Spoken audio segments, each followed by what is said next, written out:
Ladies and gentlemen, I am your host, Gandalf Jones. Ladies and gentlemen, we are joined live with former Congressman Dr. Ron Paul, really the grandfather of the modern liberty movement here in the United States and worldwide. Across the planet, from Asia to Europe, from Africa to Latin America to here in North America, people look to Ron Paul as the answer to the collectivist Borg. And they are letting us announce something big today about the new TV channel they're going to be launching. I'm told that this was supposed to launch tomorrow, but they're actually going to be announcing it today. We've got him for about 15, 20 minutes, but the congressman joins us to get into foreign policy, the meltdown of the Middle East, the funding of Al-Qaeda openly. I'm going to get into the Federal Reserve and what's happening with the bonds right now, billions being lost a day. And we're also going to look at the things that Ron Paul, myself, and others have talked about for decades and that we were ridiculed for, why it's all mainstream news now. So do we get any credit? No, we get attacked even more. Dr. Paul, thanks for coming on with us. Good to be with you again. Wow, so much is happening. First and foremost, you told him so again on foreign policy. What's happening there? Well, same old things, only worse. You know, the whole idea that we continue to finance our enemies and our friends, and then our friends become our enemy, and nobody knows whose side they're on. That's why the argument for a non-interventionist foreign policy is so good, because there's always this flip-flopping. We support dictators for years and years and spend billions of dollars, and then, of course, when we get tired of them or they turn on us, then we look for a new dictator. You know, this craziness in Egypt, we demand that they have an election, and they elect somebody we don't like, so then we have to send the weapons to the military, and then they have a military coup. So it goes on, and right now, of course, one of the big issues is whether or not we'll get to the bottom of the truth on Benghazi. But it shouldn't take too much of intelligence to figure out that our CIA is just about every place in the world, and they were very much involved. But if we have the direct evidence that they were in Benghazi, and one of the reasons our ambassador was there, because he was sending weapons directly to a group of people that we wanted to throw over Assad in Syria. But the foolishness is that we send it to Al-Qaeda. You know, at one time they're our arch enemy. They're wanting to kill us, but then we turn around, and we've done that in Afghanistan. We've sent money to the Taliban and sort of bribed them to give us protection, and then we get our weapons through, and then they go and fight and kill each other. So I think it's ongoing. It's very foolish, and it's really a big issue in a way our country has become bankrupt too. Well, it's almost like a snake eating its tail, because Janet Napolitano, outgoing head of Homeland Security, says 4 years ago, oh, the new threats, gun owners, libertarians, conservatives, anti-war people, basically anybody with a political view outside of Washington orthodoxy, and that's the new threat. And then they say Al-Qaeda's not the threat. They're helping us in Libya and Syria. Then they say, oh, we've got to shut down all the embassies.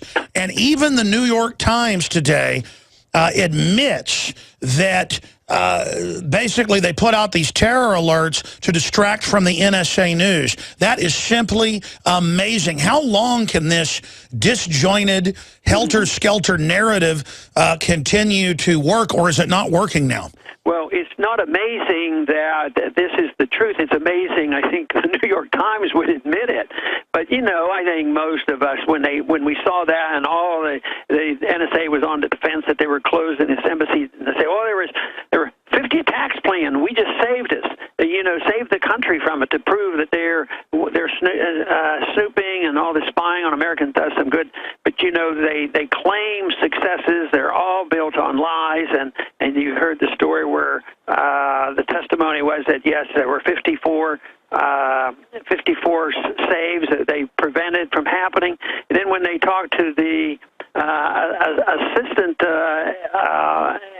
NSA official, he says, oh no, maybe one, but I even doubt that. So it's all based on lies, and I think this is probably a benefit to us that most Americans now are becoming very, very leery of what our government tells us, and it's a terrible thing to have to go through, because who wants to give up on their country? we don't want to give up on our country, but I think it's high time we gave up on a lot of our politicians and the way our government's being run.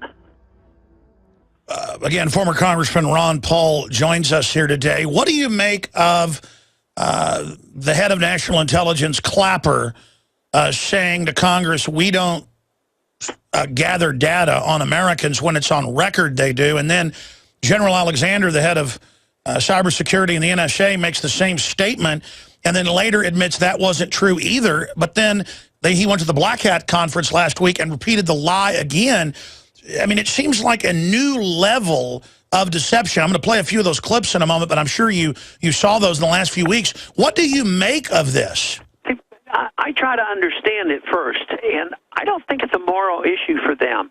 If it becomes a moral issue, they reverse things and say they are morally responsible for taking care of you and being to protect us.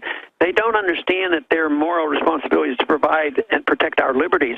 But they actually brainwash themselves into believing that they have an obligation to lie, the noble lie. You know, we're smart, people are stupid, we have to take care of them. I mean, the whole notion of welfareism is based on the fact that people won't take care of themselves, and it ends up as a monster because all the corporations and the banks to get the benefits.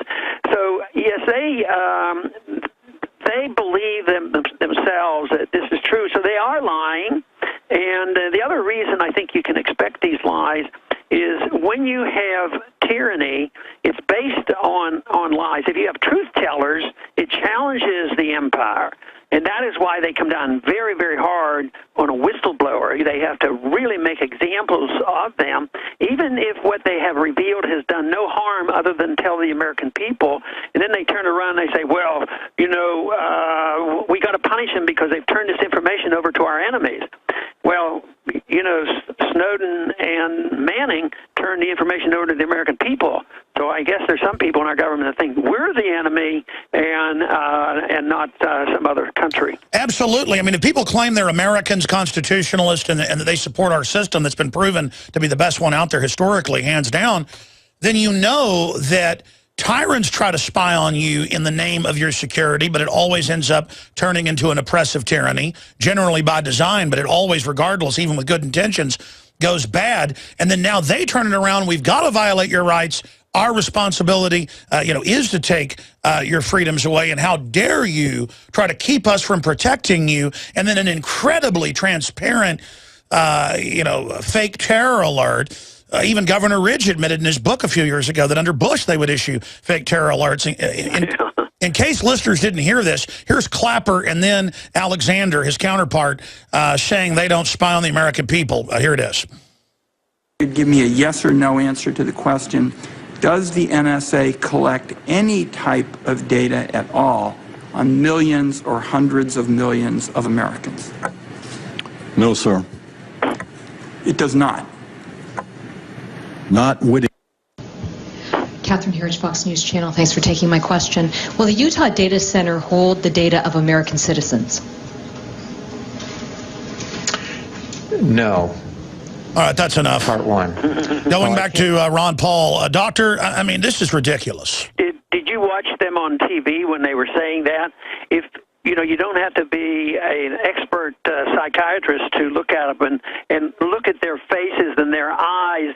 You could tell they were lying through their teeth. It looks like when my children, they don't do it much, but I've caught them lying about stealing cookies. It looks exactly like when my daughters eat all the cookies and lie about it. Yeah, I think that is, they knew darn well, but once again, lying for them if you can get away with it. I guess they've gone away with it for so long. Just think of many wars have been fought over lies. You know, how they maneuver us into war. WMDs, all of it. And so if they can do that and lose no sleep over it, telling a little lie here and there about how much spying they're doing, they probably consider these minor lies compared to what we've been told in the past.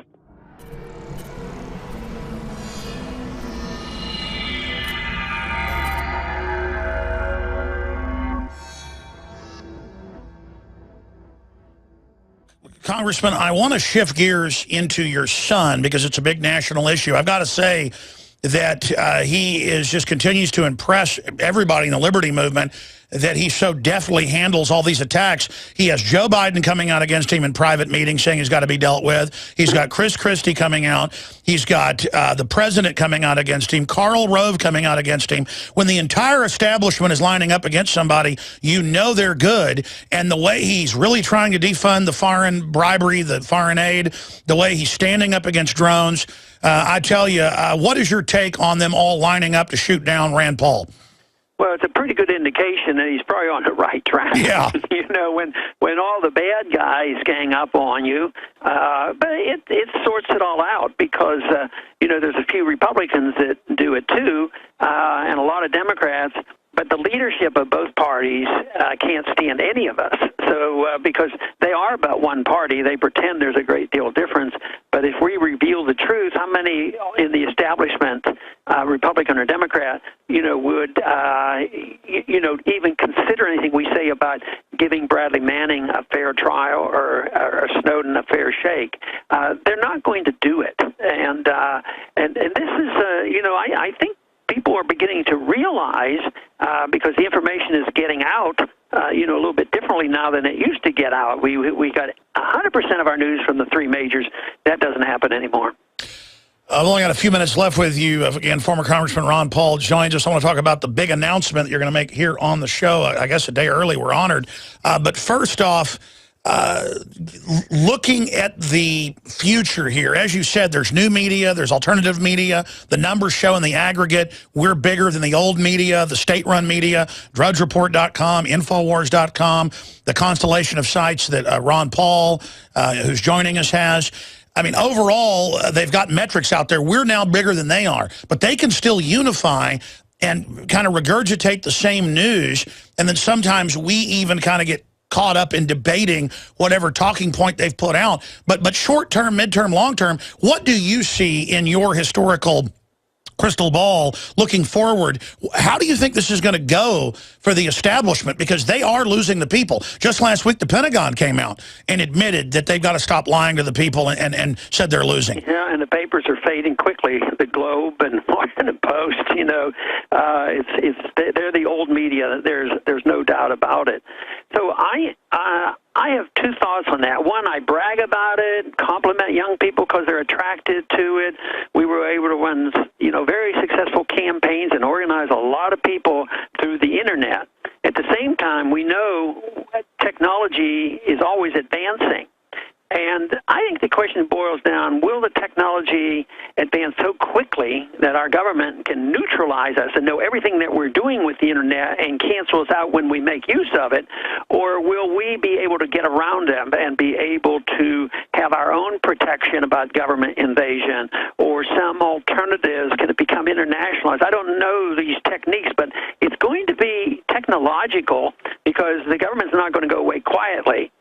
They will have to admit one of these days that the days of the three majors dictating everything to us are over, that the access to the internet and what we're trying to do, you know, with our new programming, I think is a real challenge to them. But under the conditions of today, that's what we have, and we have to make the best of it. Incredibly said, and I'm not trying to sit here and gush over what you just broke down, but that's the battlefield, and the establishment in cybersecurity admits this is a takeover. They're saying the Pentagon, the CIA will be involved in domestic psyops. They've always been, but now they're openly announcing it, and that they want to use technology to crush the public and manipulate social networking instead of the people using it to restore freedom and liberty. So there is a battle, a war going on. Do you agree that we're entering the event horizon, and that it will be the individual out there right now becoming a citizen journalist and supporting independent media who will decide the future of this fight? Yeah, it will be, and we have to come to the understanding that it's just, you know, if you're a reporter for the Washington Post, that you have certain protections that we don't have. Everybody has the same protection for freedom of speech and publication, and everybody is a reporter, so everybody should have those same protections built in. But there will be a lot of contests, and I'm optimistic that right now there is a galvanized youth movement that's listening to our message, and that's where I get some encouragement. So I'm hoping that I can get some people to dial in and look at my website, my new website dealing with this channel. If they, wanted to get caught up on exactly what's happening and seeing what's going to happen, the announcement tomorrow, as well as when the first program, I think I can let that go out too today because it'll come out tomorrow. And the first official program is going to be August 12th. And for people to know and get more information on this, it's very easy, ronpaulchannel.com. Absolutely, and this won't be released till tomorrow, but you guys sent it to us early. We have your press release here, August 12th, 2013, so it will be launched, and you've already got hundreds of thousands of people that are signing up to be part of the channel. And if people will support InfoWarsNews.com, and if people will support RonPaulChannel.com, and if people will support the true new independent media and journalism, we'll be able to hire the reporters. You'll be able to hire the reporters. We'll be able to hire the filmmakers, the researchers. I mean, we did the math, Dr. Paul. In my 18 years, the amount of money I've made and put back in is $36 million that I've put in to Infowars.com and what we do. And it takes a lot of money to be able to do this, folks. You need to go be part of RonPaulChannel.com. Sir, before you go, give us in the next minute any tidbits about the channel and what's going to be on it. Well, the first thing in the early part of the show, we'll go over some very, very current events, sort of like what we do when I talk on your program. What's the biggest event? We'll quote something in the news, and I'll make my commentary on it. The big difference is with this media, it's not like me being interviewed on regular media where if I talk for a minute and a half, they cut me off, or like a debate, you know how they do. There's no time limits. There's no advertising. It's unfiltered. We can have an online Ron Paul filibuster. Yeah, this makes it makes me more comfortable because I'm not worried about how to pack into 32 seconds everything I want to say. Then you tend to want to speak quicker and this sort of thing. So it's a much more relaxed environment, and we'll have guests. We're going to have guests on the shows, and we're going to try to pick out incidents where individuals are making successes. Last weekend I was at the YAL conference, Young Americans for Liberty, something like that. It's a very successful group, another group that's joining us, and it's only 5 years old. It was the outgrowth of one of our campaigns. So those kind of things, we want to recognize people who have achieved things, and we're going to be taking calls. There's going to be, right now it's probably going to be by email. People, the listeners will be able to send questions in, and I want to have an interactive program. You have worked so hard as a congressman, sometimes 18 hours a day on record, and you've always been extremely articulate, but I know that feeling of having 100 things you want to say and then speeding up. Now that since you've been out of Congress just a few months, when I get a chance to interview you, you sound so much more relaxed, even more focused, and even more clarifying. Are you enjoying being out of Congress? Yes, and there is a difference because when people ask me about that, I say, at least I don't have to get on an airplane at the direction of Boehner. You tell me, well, get on the airplane, get up here and vote. And the neat thing about my channel is that we have an office here in Lake Jackson area where we put the studio, so I don't have to drive to Houston. I don't have to go anywhere, and that makes a big difference also. And incredible. It is more relaxing, and I have more time to read. Matter of fact, I thought I'd be so busy, and I'm having a little more time to write as well. So I feel pretty good. Absolutely amazing. Well, I look forward to speaking to you soon once the channel launches, and I look forward to getting you back on the economy. Just briefly, we see the Federal Reserve bonds in trouble. You've been warning about that for a long time. A brief comment on that.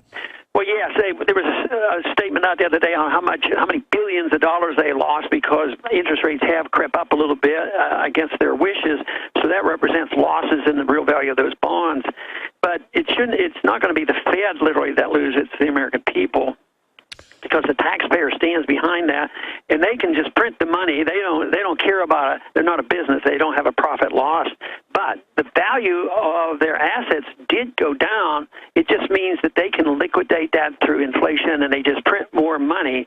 But it isn't the Fed that loses the money; it's the people. What we need, the only answer for that is get rid of central banking. We don't need the Federal Reserve. We need sound money. RonPaulChannel.com. Very exciting. Thank you for working so hard for human liberty. Thank you. Thank you. All right.